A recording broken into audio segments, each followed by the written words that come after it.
यही सोच मनुष्य का सबसे बड़ा भ्रम है। ये संसार उन लोगों को सबसे ज्यादा कष्ट देता है जो हृदय से सरल और वाणी से लापरवाह होते हैं, जो हर बात, हर भावना, हर योजना और हर दुख को बिना सोचे समझे दूसरों को बता देते हैं। याद रखो, जैसे धन को तिजोरी में सुरक्षित रखा जाता है, वैसे ही कुछ बातों को मन में रखना ही बुद्धिमानी है। क्योंकि बोलना तो हर कोई जानता है, लेकिन चुप रहना एक कला है, और जो इस कला में निपुण हो जाए उसे कोई भी पराजित नहीं कर सकता। श्री कृष्ण ने गहरी सांस लेते हुए कहा, हे अर्जुन, आज मैं तुम्हें भगवत गीता के उन 7 गुप्त मंत्रों के बारे में बताऊंगा जिन्हें तुम्हें अपने सबसे प्रिय व्यक्ति से भी नहीं बताना चाहिए, क्योंकि अगर ये बातें बाहर आ गईं तो लोग तुम्हें तुम्हारे ही शब्दों से कमजोर कर देंगे। तो चलो, मैं तुम्हें बताता हूं वह 7 गुप्त बातें, जिन्हें अगर तुमने अपने भीतर छिपा लिया तो जीवन में कोई परेशानी तुम्हें छू भी नहीं पाएगी। पहला मंत्र, घर परिवार की समस्याओं को गुप्त रखो। श्री कृष्ण ने कहा, कौटुंबिकम दुखम न प्रकाशितम, पारिवारिक दुख को प्रकट न करें।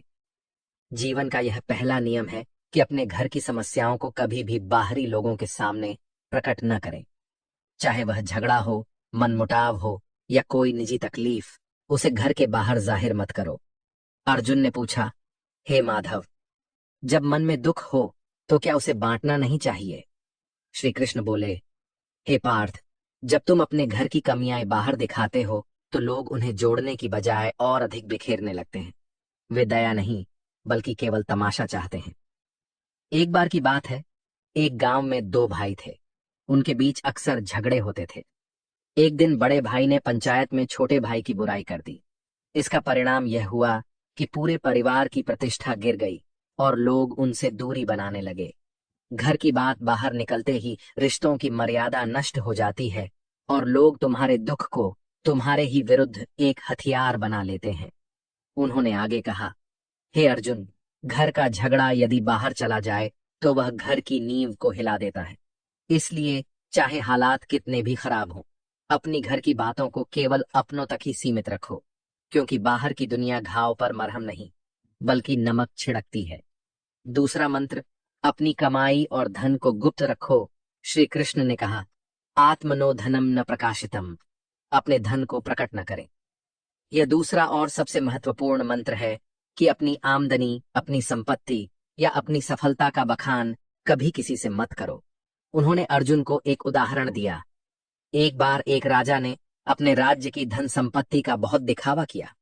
उसने अपने खजाने के कमरे सबके सामने खोल दिए। कुछ ही दिनों बाद पड़ोसी राज्यों ने उस पर आक्रमण कर दिया और उसका सारा खजाना लूट कर ले गए। धन जितना गुप्त होता है उतना ही सुरक्षित होता है। उसका दिखावा करना स्वयं को लोभियों और ईर्ष्यालु लोगों के सामने खड़ा करना है। श्री कृष्ण बोले, हे पार्थ, तुम कभी किसी सच्चे धनी व्यक्ति को अपनी कमाई का दिखावा करते नहीं देखोगे, क्योंकि वे जानते हैं कि जहां धन की जानकारी होती है वहां लोभ, ईर्ष्या और संकट भी बढ़ता है। कुछ लोग मदद के बहाने तुम्हारे पास आएंगे, कुछ तुम्हें नीचा दिखाने की कोशिश करेंगे और कुछ केवल इसलिए तुमसे नफरत करने लगेंगे क्योंकि तुम्हारे पास वह है जो उनके पास नहीं। उन्होंने स्पष्ट शब्दों में कहा, धन का सबसे बड़ा रक्षक उसका छिपा हुआ होना है। अगर लोगों को तुम्हारे धन की जानकारी हो जाए तो वे तुम्हारी मानसिक शांति भी छीन लेंगे। इसलिए अपनी कमाई को गुप्त रखो, जिससे तुम्हारा मन स्थिर और निश्चिंत रहे। तीसरा मंत्र, भविष्य की योजनाओं को गुप्त रखो। श्री कृष्ण ने कहा, कार्यस्य योजना न प्रकाशिता, कार्य की योजना को प्रकट न करें। हे अर्जुन, जब तक कोई योजना पूरी न हो जाए उसे अपने मन के भीतर ही रखो।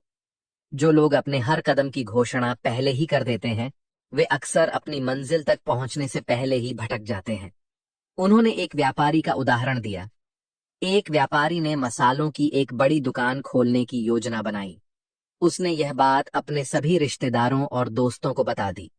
अगले ही हफ्ते एक चतुर व्यक्ति ने उसकी बात सुनकर उसी जगह पर एक और दुकान खोल दी और बाजार पर कब्जा कर लिया। जब व्यापारी आया तब तक बहुत देर हो चुकी थी। हर विचार एक बीज की तरह होता है। यदि तुम उसे बोने से पहले ही सबको बता दोगे तो कोई उसे कुचल देगा या तुमसे पहले उसका फल ले जाएगा। श्री कृष्ण बोले, योजना की असली शक्ति उसकी खामोशी में होती है। जब तक तुम्हारा काम पूरा ना हो जाए तब तक चुप रहो। अपने इरादे, अपनी दिशा और अपने अगले कदम को केवल अपने तक ही सीमित रखो। इन्हें सबके सामने जाहिर करके तुम बेवजह का बोझ और आलोचना अपने सिर ले लेते हो। ये संसार तुम्हारी योजना की रक्षा नहीं करेगा, न ही तुम्हारी असफलता की जिम्मेदारी उठाएगा। चौथा मंत्र, अपनी कमजोरियों को गुप्त रखो। श्री कृष्ण ने कहा, आत्मनो दुर्बलता न प्रकाशिता। अपनी कमजोरी को प्रकट न करें। हे पार्थ, जिस दिन तुमने अपनी कमजोरी किसी और को बताई, उसी दिन तुमने अपनी हार की पहली सीढ़ी चढ़ ली। अर्जुन ने पूछा, हे केशव, क्या हम अपने प्रियजनों के सामने भी अपनी पीड़ा या कमजोरी नहीं बता सकते? श्री कृष्ण मुस्कुराए और बोले, प्रियजन अक्सर तब तक तुम्हारे साथ होते हैं जब तक तुम्हारी शक्ति उन्हें लाभ देती है, लेकिन जैसे ही तुम्हारी कमजोरी सामने आती है, वही लोग या तो दूर हो जाते हैं या पीठ पीछे तुम पर वार करते हैं। उन्होंने एक योद्धा की कहानी सुनाई। एक योद्धा को तीरों से बहुत डर लगता था। उसने अपने सबसे करीबी साथी को यह बात बताई। कुछ समय बाद वही साथी दुश्मन से जा मिला और युद्ध में सबसे पहले तीर उसी योद्धा की ओर चलवाए, क्योंकि उसे पता था कि कहाँ वार करना है। श्री कृष्ण बोले, कमजोरी तब तक तुम्हारी ताकत है जब तक वह केवल तुम्हें पता हो। जिस दिन वह किसी और को पता चल गई, वह तुम्हारे विरुद्ध सबसे बड़ा हथियार बन जाएगी। एक सच्चा योद्धा वही होता है जो अपने घावों को अपने भीतर छिपा ले और चेहरे पर मुस्कान बनाए रखे। दुनिया में बहुत से लोग तुम्हारी मदद करने के लिए नहीं, बल्कि तुम्हारी हार का तमाशा देखने के लिए खड़े होते हैं। पांचवा मंत्र, अपने दान का बखान न करो। श्री कृष्ण ने कहा, यज्ञस्य दानस्य प्रचारो न कृतः। यज्ञ और दान का प्रचार न करें। हे पार्थ, जो दान मुख से बोला जाए वह पुण्य नहीं, बल्कि अहंकार का प्रदर्शन होता है। जब तुम दान करते हो और फिर उसका बखान करते हो, तो वह मदद नहीं, बल्कि अपने घमंड को बढ़ाने का तरीका बन जाता है। उन्होंने अर्जुन को समझाया, एक राजा ने दरबार में घोषणा की कि उसने इस वर्ष बहुत दान किया है। लोगों ने उसकी प्रशंसा की, पर वह दान पुण्य नहीं बन पाया, क्योंकि उसका बखान कर दिया गया। दान तभी फलदायक होता है जब वह छुपा हुआ हो। श्री कृष्ण बोले, अगर तुम सच में किसी की मदद करना चाहते हो तो उसे दुनिया को बताने की कोई जरूरत नहीं है। जो दान सच्चे दिल से दिया जाता है वह सीधे भगवान तक पहुंचता है, बाकी सब केवल दिखावा है। छठवां मंत्र, अपमान और हार की कहानियों को गुप्त रखो।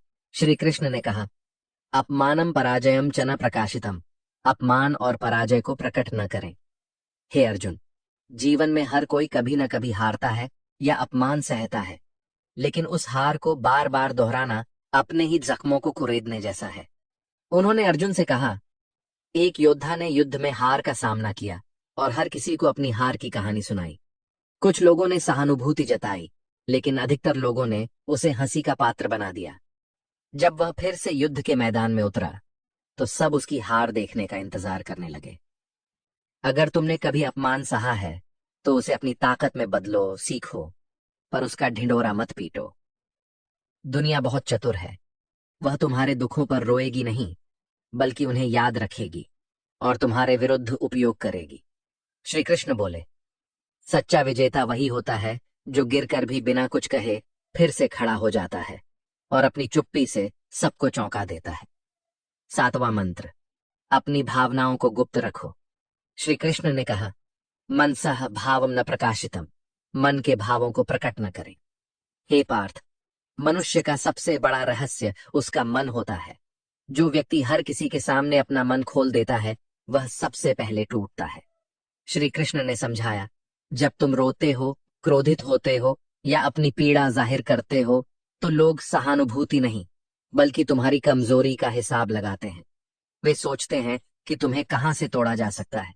अगर तुमने किसी को बताया कि तुम किससे क्रोधित हो, तो वह बात तुम्हारे शत्रुओं तक पहुंच सकती है। अगर तुमने किसी को बताया कि तुम किससे प्रेम करते हो, वही लोग उस प्रेम को तोड़ने की कोशिश करेंगे। और अगर तुमने अपनी पीड़ा जाहिर की, तो लोग उसका हल नहीं, बल्कि उसका फायदा सोचेंगे।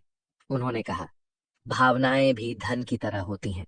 जो सबके सामने आ जाए उसका मूल्य घट जाता है, पर जो भीतर सुरक्षित रखी जाए वही ताकत बनती है।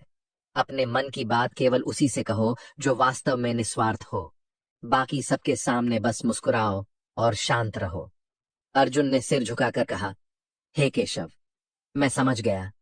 हर रिश्ते में प्रेम और विश्वास हो सकता है, लेकिन कुछ बातें ऐसी होती हैं जिन्हें गुप्त रखना ही बुद्धिमत्ता है। अर्जुन ने सिर झुकाकर कहा, हे केशव, मैं समझ गया। हर रिश्ते में प्रेम और विश्वास हो सकता है, लेकिन कुछ बातें ऐसी होती हैं जिन्हें गुप्त रखना ही बुद्धिमत्ता है। श्री कृष्ण बोले, हे पार्थ, यही नीति जीवन का सबसे बड़ा कवच है। इसे धारण कर लो, फिर कोई तुम्हें तोड़ नहीं पाएगा। अगर यह वीडियो अच्छा लगे तो इसे लाइक, शेयर और कमेंट जरूर करें।